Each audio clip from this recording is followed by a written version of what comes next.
안녕하세요. 고려인삼연구 주식회사 회장을 맡고 있는 신왕수라고 합니다.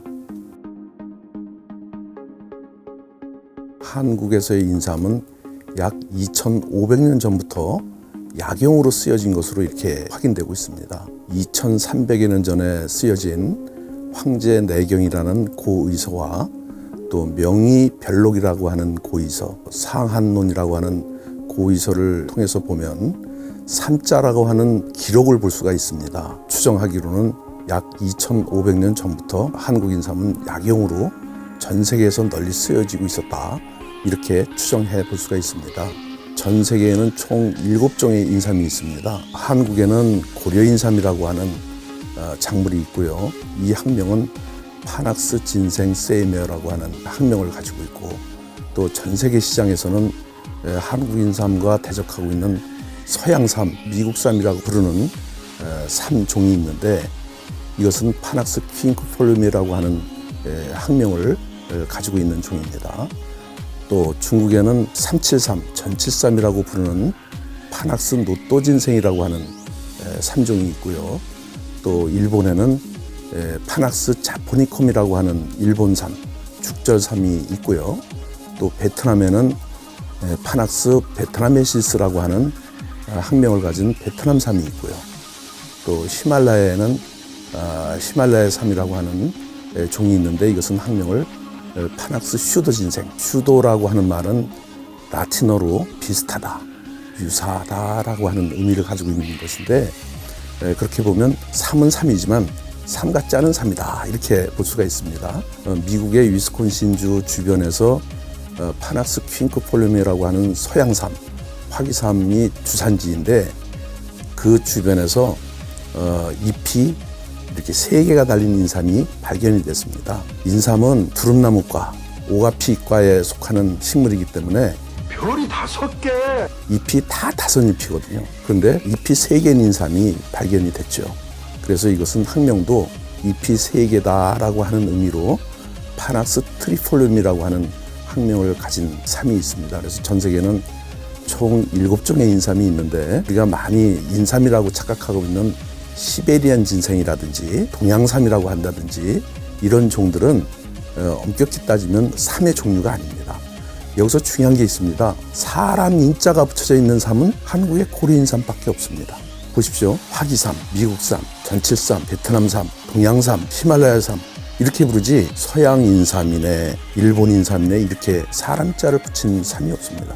오로지 한국의 고려인삼이라고 하는 종에만 사람 인자가 붙여져 있는데, 오로지 한국의 고려인삼이라고 하는 종에만 사람 인자가 붙여져 있는데, 이 사람 인자를 붙인 것은 어떤 의미일까 하는 것을 생각을 해봤습니다. 만물의 영장이 사람 아닙니까? 이 사람 인자를 왜 여기다 붙였을까 하는 것을 생각해봤습니다. 한국의 인삼을 군약, 임군 군자를 써서 군자할 때 군약이라고 했고, 상약, 중약, 하약으로 이 지구상에 존재하는 여러 가지 약재들을 구별해서 썼는데, 그 중에 인삼을 상약이라고 이렇게 구분을 해서 썼습니다.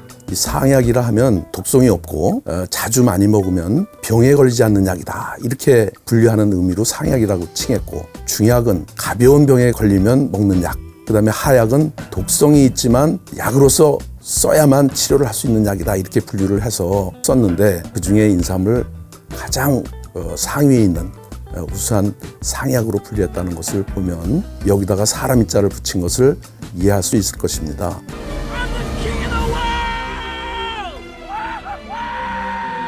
녹용이 좋다고 해서 앞에다가 사람 인자를 붙여서 인녹용이라고 하지 않았습니다. 영지버섯이 좋다 해서 인영지라고 하지 않았고요. 이런 것들을 보면 인삼의 별칭이 신선초다, 불로초다, 또 영초다 이렇게 한 것은 사람 취급을 했다는 것을 알 수가 있습니다. 순수한 한국말로 인삼을 심이라고 불렀습니다.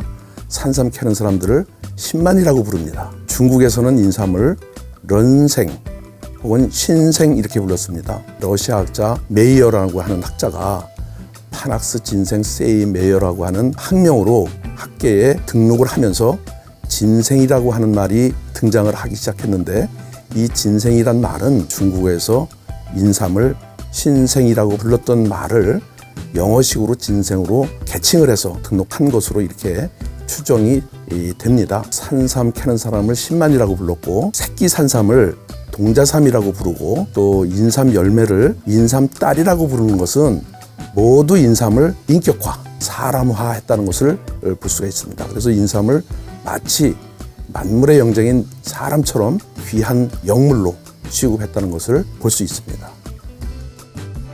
한국 인삼이 2500년 전부터 약용으로 쓰이기 시작을 했고 한국에서만 쓰인 것이 아니고 중국을 포함해서 대륙으로 나아가서 중동으로 유럽으로 북미로 이렇게 유통이 됐고요. 남방으로는 이제 일본이나 동남아 쪽으로도 많이 유통이 돼서 소비가 됐었죠. 한민족의 역사를 5000년이라고 부르죠. 그러면 따져봅시다. 지금은 세계적인 브랜드가 정말 제조업체 브랜드가 한국에 정말 많습니다. 이것이 우리 한국의 말하자면 원동력이죠. 우리 한민족 역사 5000년 중에 그러면 전 세계 시장에서 가장 먼저 인정받은 브랜드가 뭘까요? 그것은 다른 고려 인삼이었습니다. 2500년 전에 이미 한국의 고려 인삼이 전 세계에서 명품으로 인정받은 정말 한국의 위대한 문화유산입니다. 우리가 자랑스럽게 생각해다는 것이고 중국이나 일본이나 다른 나라들에서 귀하게 대접을 받고 약용으로 쓰여지면서 인류의 건강을 지금까지 증진을 시키고 유지를 해온 중요한 약재인데 기록을 보면 중국에 사신을 보낼 때 선물로 보냈다든지 조선통신사가 일본에 건너갔을 때도 선물로 전달한다든지 이런 기록들이 참 많이 있습니다. 그래서 삼국시대 때도 조선시대 때도 한국 인삼이 귀하게 대접을 받았고 한때는 일본에서 한국 인삼을 너무 부러운 문화유산으로 취급을 했기 때문에 1700년대경에 조선에 가서 종자와 수삼을 가지고 와라 이렇게 해서 일본의 한 지역이나 높은 고산 지역에다가 심기 시작한 게 옷단의 닌진근이라고 하는 겁니다. 일본에서는 지금 인삼을 옷단의 닌진근과 고라이 닌진 이렇게 두 가지로 분리해서 부릅니다. 고라이 닌진은 뭐죠? 고려 인삼. 원산지가 한국이면서 일본에 수입을 해서 유통하고 했던 인삼 제품을 고라이 닌진이라고 부르고 종자를 들여다가 일본에서 키워서 수확해서 그것을 가지고 가공한 제품을 옷단의 닌진근이다 이렇게 분리해서 부릅니다. 역사적으로 보면 이런 문화적인 히스토리가 다 있습니다. 중국에도 마찬가지. 중국에 있는 삼은 본래가 전칠삼, 닷전자에다가 7칠자, 석삼자에다가 7칠자에서 373이라고 부르는 노또진생이라고 하는 종이 있는데 지금은 중국 땅이지만 만주나 요동벌이 옛날엔 다 우리 땅이었습니다. 일제가 통치하던 시대 이전에는 우리 선조들이 버려진 간도 땅, 만주 땅, 요동벌을 다 개간해서 벼도 심어 먹고 콩도 심어 먹고 인삼도 심어 먹고 했던 우리 땅이었습니다. 그런데 역사적으로 보십시오. 일본이 대동아 전쟁을 일으키면서 한국과 중국을 포함한 동남아시아를 다 지배하게 되면서 일본 통치하에 들어갔는데 일본이 패망하면서 중국이라는 나라가 통일 중국이 이루어졌고 38선 이북에는 조선민주주의 인민공화국이라는 북한이 생기면서 거기는 우리가 손을 댈 수 없는 남의 땅이 돼버렸지 않습니까? 일본들은 지금도 독도를 통치하지도 않은 그런 땅을 자기네 땅이라고 하는데 우리는 우리 주민들이 살았던 땅도 우리 땅이라고 하지 못하는 정말 한스러운 역사를 가지고 있습니다. 우리 국회의원들이나 대통령이 한 사람이라도 만주 땅이나 요동벌을 지금 우리 땅이라고 하는 사람들이 있습니까? 왜 말을 못합니까? 왜 말 못해? 입 없어? 왜 말을 못하냐고! 여기서 중요한 게 있습니다. 우리 선조들이 심어서 해외 시장에 수출도 하고 우리 국민들이 먹으면서 건강 유지를 하고 증진을 했던 만주 땅에 있던 고려 인삼이 사실은 우리 인삼종입니다. 지금은 국경이 중국 땅이어서 원산지가 중국산이지만 문화유산 자체가 사실은 우리 것입니다. 이런 것을 놓고 봤을 때 우리 한국 인삼은 가장 최초로 인정받은 명품 브랜드로서 전 세계인들이 귀하게 썼던 중요한 약재이므로 우리 인삼은 정말 중요한 것이다. 프랑스 선교사가 북미 땅을 다니면서 보니까 주민들이 이상하게 생긴 약뿌리를 이렇게 사고 팔고 하는 것을 보고 이것이 무엇일까 그러고 알아보니까 화기삼, 미국삼이라고 하는 것이었습니다. 이게 이제 1720년경에 이 선교사가 채집을 해서 청나라에 수출을 하기 시작을 한 겁니다. 처음으로 서양삼과 고려인삼이 세계 시장에서 부딪히는 역사적인 기록이 있습니다. 그런데 서양삼이 마구잡이로 채집이 돼서 이 청나라에 많은 양으로 수출이 되기 시작하면서 한국인삼은 시장에서 밀려나기 시작했던 것입니다. 이게 100년, 200년 지나면서 서양삼의 고갈 사태가 벌어진 겁니다. 자원이 없어지니까 이제 수출도 못하는 그런 지경까지 된 거죠. 지금은 미국이나 캐나다에서는 이 한 뿌리를 캐면 반드시 한 뿌리 이상을 심어서 자원을 확보하는 법을 만들어서 엄격하게 관리를 하고 있습니다. 중국은 지금은 광동삼이라고 하는 그 명칭을 가진 삼이 있는데 이것이 본래는 서양삼입니다. 학명은 파낙스 퀸크폴리엄 똑같습니다.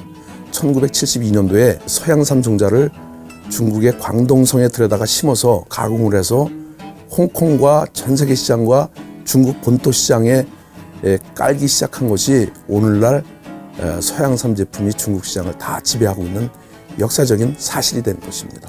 이런 걸 놓고 봤을 때 우리가 그 종자 관리나 또는 이 문화유산 관리가 얼마나 중요한 것인가를 그냥 명백히 깨달아야 할 것입니다.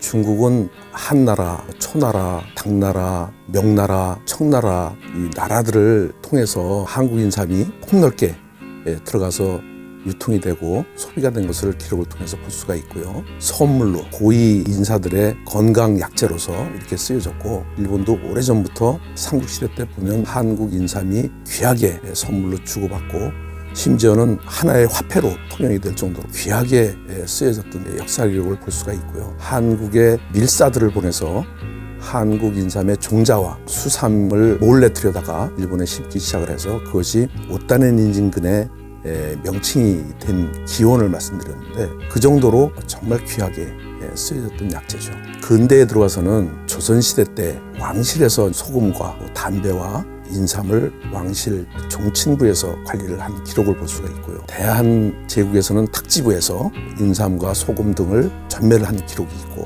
조선 총독부에서는 전매국이라고 하는 거기서 담배, 인삼, 소금 등을 같이 전매를 한 기록을 볼 수가 있습니다. 그리고 이제 대한민국 건국 후에는 재무부에 전매청이라고 하는 기관을 두고 6년근 홍삼과 담배를 정부가 관장해서 전매를 한 기록을 알 수가 있고요. 1988년도에 전매청이 폐지가 되고 한국담배인삼공사, 우리가 지금 알고 있는 KTNG라고 하는 기관으로 발족이 됐고요. 1997년도에 전매법이 완전히 폐지가 되고 담배와 인삼이 분리가 되고 민영화가 됩니다. 정부 지분을 IMF 때 다 팔았죠. 그 지분을 지금 대부분 누가 갖고 있냐면 아이콘이라고 하는 외국 자본이 다 쥐고 있습니다. 그래서 사실상 외국계 기업이 된 것이고 지금 현재는 돈을 다 벌어서 가져가죠. 결산해서 매년 4월 달이면 두둑히 현찰만 챙겨서 다 가져갑니다. 근데 이런 사실을 우리 국민들은 아직까지 잘 모르시고 지금도 정부에서 하는 사업으로 아시는데 지금은 그렇지 않다는 것을 말씀드리고요. 정관장이라고 하는 브랜드는 지금 한국인삼공사에서 상표 등록을 하고 쓰고 있지만 이미 1960년대, 70년대에 홍콩에서 우리 한국 인삼을 많이 유통 소비를 할 때 홍콩의 밀조업자들이 한국 홍삼을 흉내를 내서 가짜 홍삼을 많이 만들어내기 시작을 했었습니다. 이때 우리 한국 전매청에서 정부에서 관리하는 제조창에서 만들었다라고 하는 의미로 중국식 별칭을 비표로 넣기 시작을 했습니다. 그것이 정관장이었습니다. 한문으로. 근데 이것이 이제 브랜드화된 것인데 사실은 이 브랜드를 홍콩 업자가 먼저 상표 등록을 했었습니다. 그래서 나중에 우리 정부는 아무것도 모르고 쓰다가 이 상표 등록을 한 업자로부터 손해배상 청구를 하지 않았겠습니까? 그래서 갖은 고생 끝에 재판을 통해서 그걸 되찾아온 겁니다. 근데 정관장이라고 하는 의미는 말씀드렸듯이 정부에서 관리하는 제조창에서 만들었다고 하는 의미인데 영어로 오리지널 거버먼트 패킹이라고 하는 의미죠. 근데 지금은 정부에서 관리하는 제조창은 아니거든요. 민간 기업에서 하는 제품인데 지금도 정관장이라고 하는 의미를 쓰는 것은 그 의미와는 다른 하나의 유명한 브랜드가 된 거죠. 그 이후에 민간업자들도 홍삼을 만들어서 팔 수 있도록 자유롭게 풀어진 것이고, 정부에서 6년근 홍삼을 독점을 할 때에 작은 새끼 홍삼을 허가를 내준 것이 태극삼이라고 하는 것이 있습니다.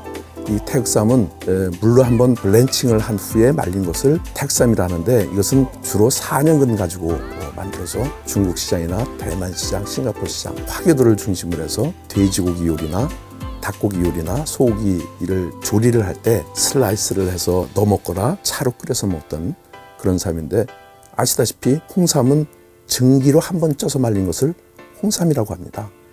그래서 증기로 쪄서 말린 6년근 홍삼은 정부에서 했었고, 물에다가 살짝 데쳐서 말린 태극삼은 민간업자가 했었고, 흑삼이라는 것이 또 나와서 3번 이상 9번을 찌고 말리는 구중구포라고 하는 방식을 채택을 해서 흑삼이라고 하는 것이 나오고 있죠.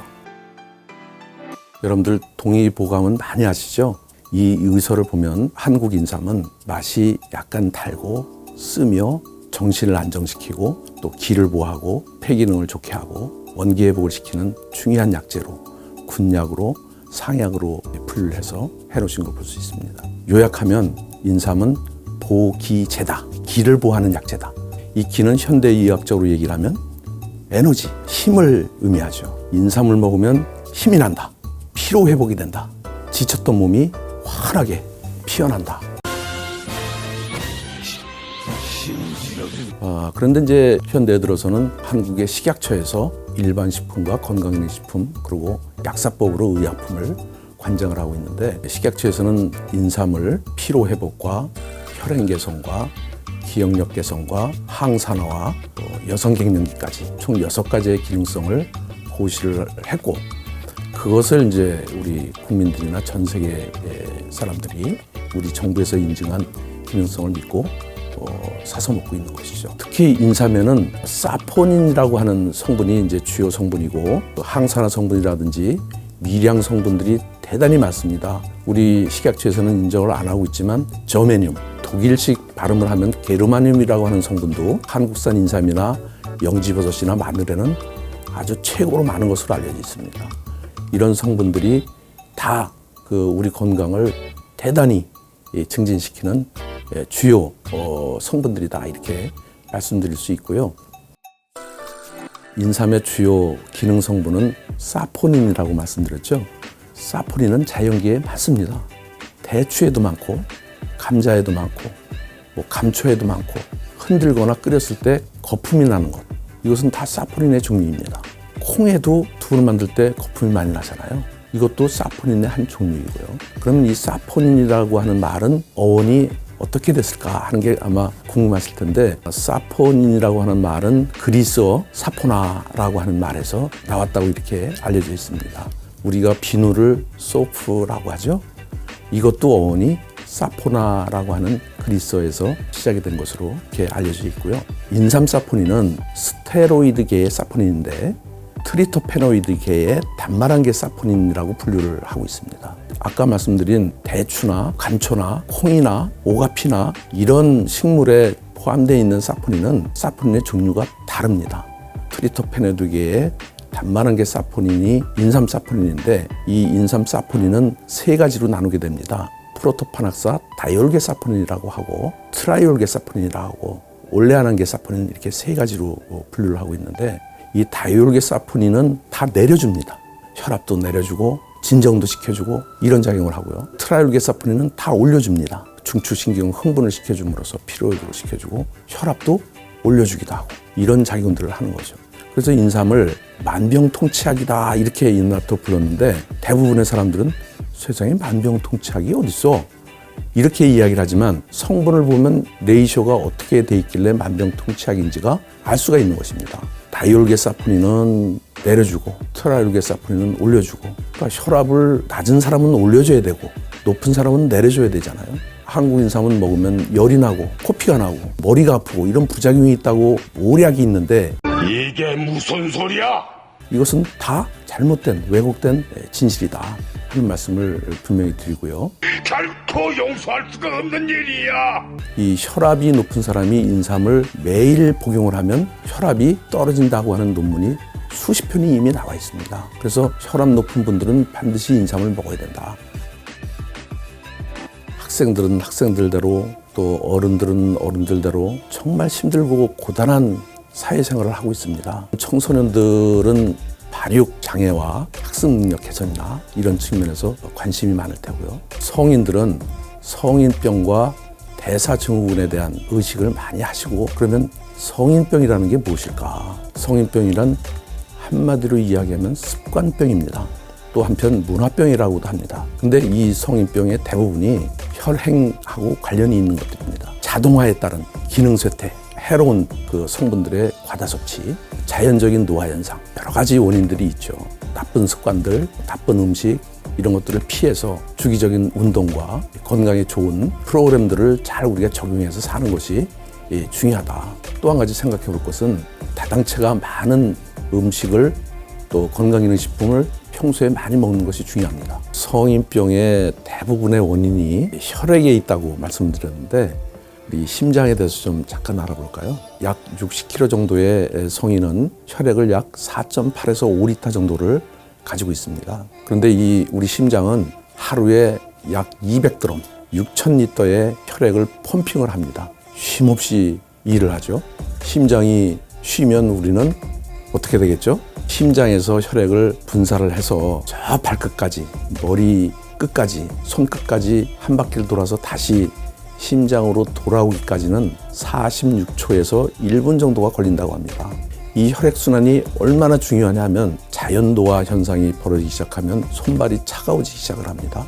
손발이 차가워진다는 이야기는 모세혈관까지 혈액순환이 원활치 않다는 것을 의미합니다. 그런데 인삼을 먹으면 이 사포닌이 용혈작용과 혈행 개선을 시켜주는 중요한 기능성을 갖고 있다고 말씀드렸는데, 인삼을 작은 양이라도 늘 우리가 상복을 하면 혈행 개선이 돼서 혈액순환이 좋아집니다. 이런 현상을 인삼을 먹으면 열이 난다 이렇게 착각을 했습니다. 실제 열이 나는 것이 아니고 손발이 따뜻해지는 것을 착각했다. 생선 중에 명태라고 하시잖아요. 생태, 명태, 동태, 황태 한 가지 소재를 가지고 다양한 그 생선을 만들어서 우리가 이제 먹게 되는데, 인삼도 그렇습니다. 제일 위의 상위 개념이 인삼입니다. 파낙스 진생 세이메라고 하는 한 가지 작물이 있고 경작이 끝난 후에 밭에서 채굴해서 일체 가공되지 않은 이것을 수삼, 생삼, 올려삼 이렇게 부르고, 피부를 대나무 칼로 벗겨서 말리면 이걸 백삼이라고 그러고, 피부를 벗기지 않고 말리면 피부 백삼이라고 하고, 끓는 물에다가 살짝 블렌칭한 후에 말리면 태극삼이라고 그러고, 증기로 한번 쪄서 말리면 홍삼이라고 하고, 3번 이상 9번을 찍어 말리면 흑삼이라고 합니다. 5가지 삼의 종류들은 농림부에서 인삼산업법으로 관리를 하고 있고, 법적으로는 이 5가지만 인삼입니다. 우리가 알고 있기로는 이 외에도 인삼이 여러 가지가 더 있습니다. 예를 들면 산삼도 있고, 산삼 배양근도 있고, 또 산양삼도 있고, 수경재배삼도 있습니다. 근데 이것은 법적으로 인삼이 아닙니다. 산삼이나 산양삼이나 이런 것들은 산나물이나 버섯처럼 임산물로 관리를 하고 있기 때문입니다. 그러면 이것이 왜 이렇게 잘못 불리어지고 표준화통일하고 안 됐을까 하는 것이 제 개인적으로는 굉장히 안타까운 대목입니다. 우리가 이제 전매청 때부터 우리 정부에서 한국인삼을 전매를 해온 역사를 말씀드렸는데, 전매청에서 6년간 홍삼을 독점을 했었죠. 민간업자들은 이제 백삼 제품과 태극삼 제품을 했었는데, 그때부터 부지불식간에 인삼, 홍삼 이렇게 부르는 습관이 생겼습니다. 근데 한국은 인삼 종주국이거든요. 고려인삼은 전 세계에서 가장 유명하고 가장 탁월한 효능을 가진 가장 우수한 종으로 인정받았다고 말씀드렸는데, 인삼, 홍삼 잘못된 것입니다. 홍삼이 인삼입니다. 흑삼이 인삼입니다. 산삼이 인삼입니다. 산삼은 본래 산에서 자랐고 1600년대를 중심으로 해서 재배삼이 이제 본격화되면서 약성이 바뀌기 시작을 합니다. 산삼은 본래 약성이 미한입니다. 약간 차가운 약성을 갖고 있습니다. 밭에서 키우면서 약성이 바뀌었습니다. 약간 따뜻한 약성으로 미온으로 바뀌었습니다. 한국인삼을 먹으면 열이 나는다고 하는 것이 여기에서 기인되지 않았나 이런 예측을 해볼 수가 있고요. 우리가 제 주변에서도 잘생기고 큰 수삼을 선물 받거나 또 백삼이나 홍삼, 뿌리삼을, 흑삼을 선물을 받으면 이걸 어떻게 해 먹어야 되지? 이걸 어떻게 해 먹어야 이게 좋은 거지? 제 주변 분들은 저한테 전화를 많이들 주세요. 선물을 받았는데 어떻게 해 먹어야 돼? 여기서 중요한 게 뭐냐면요. 인삼 사포닌은 열에 아주 약합니다. 특히 직화 방식의 끓이는 방식은 성분이 다 깨져서 없어집니다. 반드시 중탕을 해서 간접열로 끓여서 드셔야 중요한 성분들이 깨지지 않고 온전하게 우리가 먹을 수 있다. 직화 방식으로 끓여서 먹으면 그 갈색의 검은 물이지만 주요 성분들은 아무것도 없다. 이렇게 보시면 됩니다. 이제 사포닌을 분석하는 방식이 두 가지 방식이 있는데 박층 크로마토그래피라고 하는 TLC 방식이 있고 HPLC라 해서 고속으로 성분을 정량해내는 방식이 있습니다. TLC 방식은 확인 시험만 할 수 있는 거거든요. 성분이 있나 없나? HPLC 방식은 양이 얼마나 들어있나? TLC로 확인을 해보면 아무것도 없습니다. 가정에서 선물 받은 수삼이나 홍삼이나 흑삼을 끓여 먹을 때는 가열 방식에서 정말 조심해야 된다는 말씀을 드리고요. 수삼과 백삼은 사포닌이 약 24가지 정도 함유되어 있습니다. 전기를 한번 쪄서 말리는 홍삼은 약 30여 종으로 늘어납니다.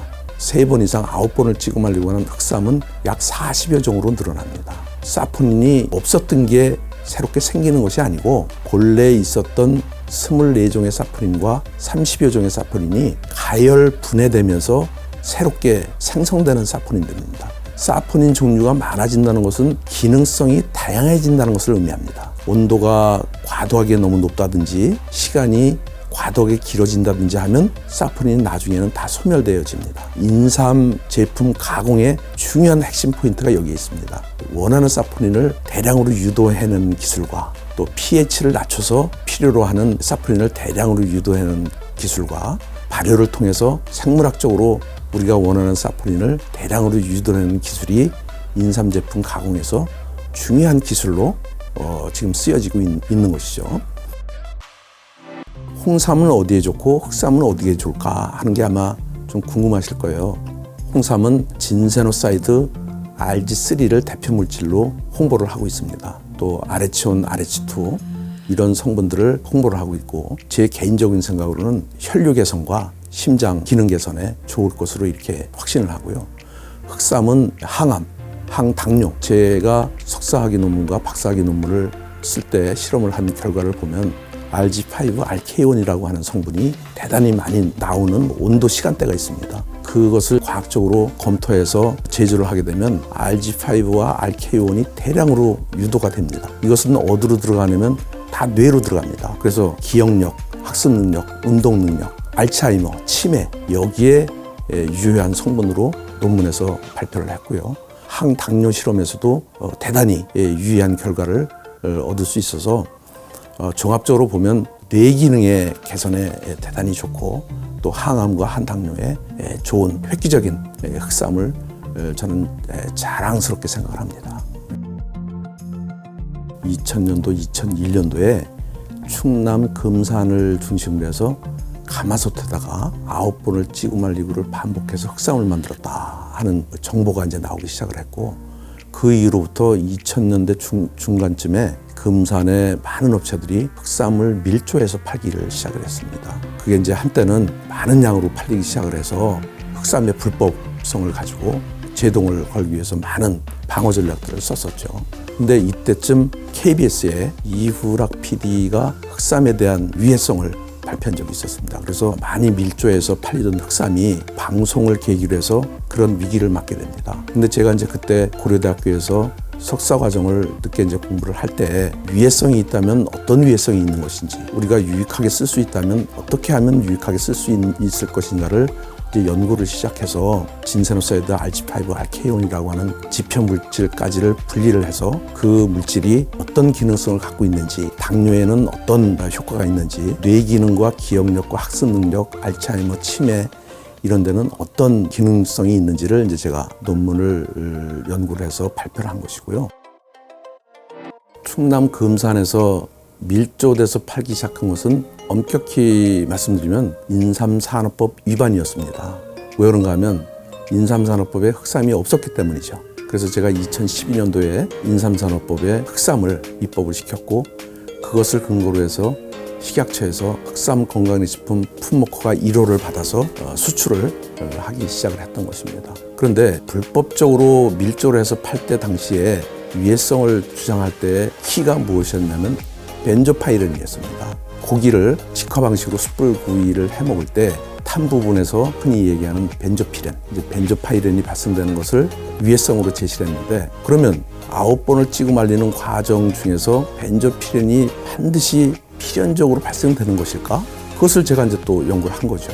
벤조피렌이 발생되지 않는 조건을 제가 찾은 거죠. 유해 물질을 발생시키지 않는 조건을 찾아서 제조함으로써 과학적으로 안전한 흑삼을 만들어서 수출하고 내수를 해서 인류의 보건 건강 증진에 기여를 할 수 있겠다 하는 각오와 또 자부심을 갖고 해온 것이죠.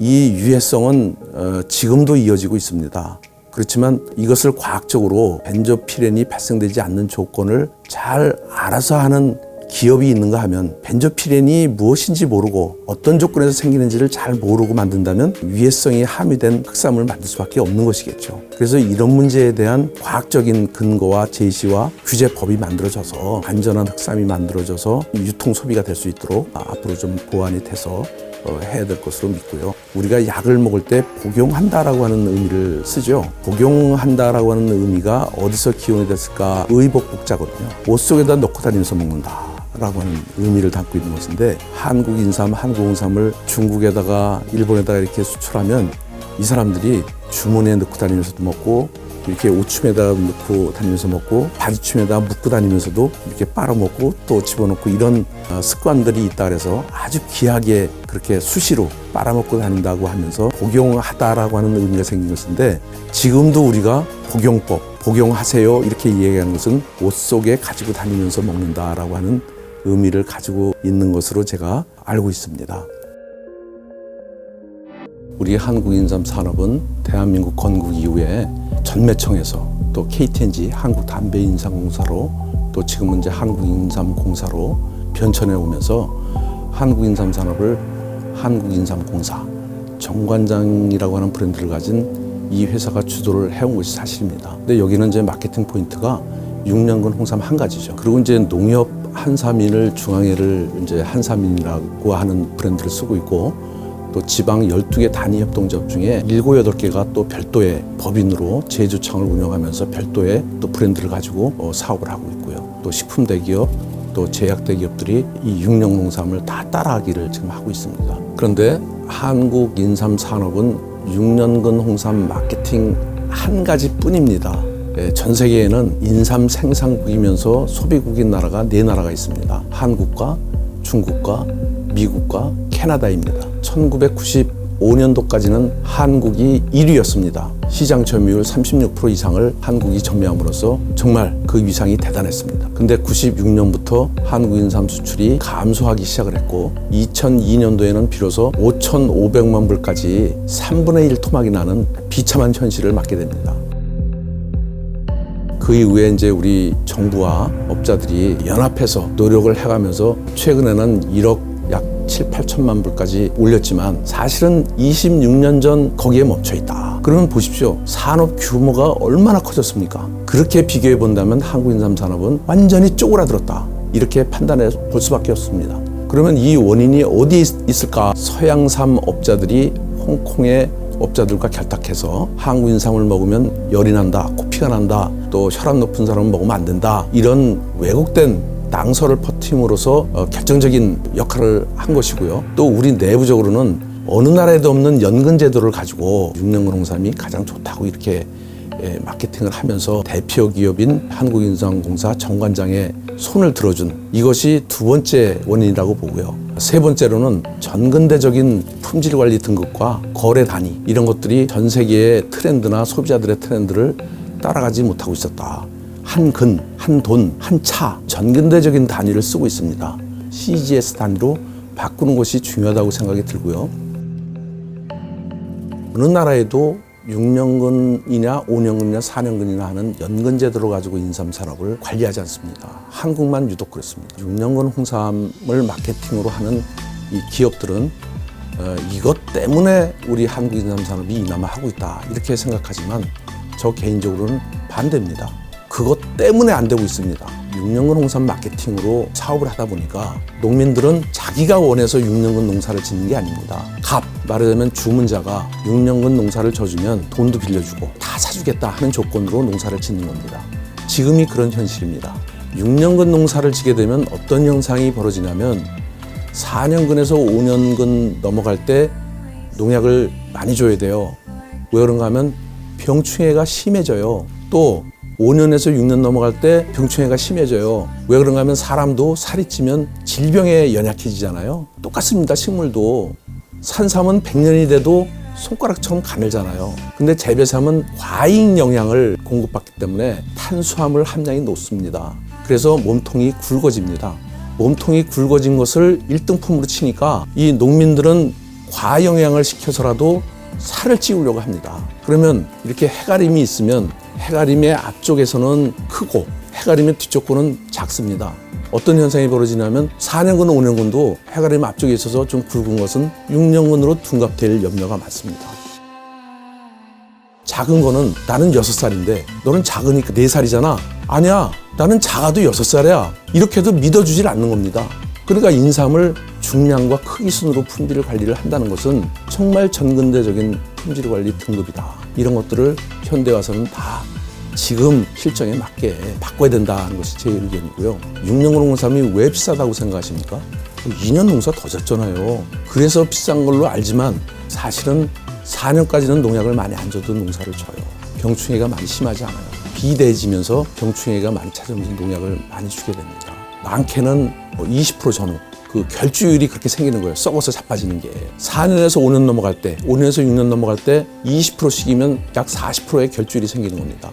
근데 6년간 농사를 다 짓다 보니까 생산량이 반감되는 거예요. 단위 면적당 생산량이 줄어드니까 비싸지는 거예요. 6년간 홍삼이 성분이 높아서 인건비가 더 들어가서 비싼 게 아니고 연간 2만 톤이 생산된다면 4년간을 농사 짓는다면 4만 톤을 생산할 수 있다는 얘기가 되잖아요. 이게 농업 경영 아닙니까? 똑같은 인력과 똑같은 자금과 똑같은 시간을 들여서 생산량을 많이 늘려야만 이게 경영을 제대로 하는 거잖아요.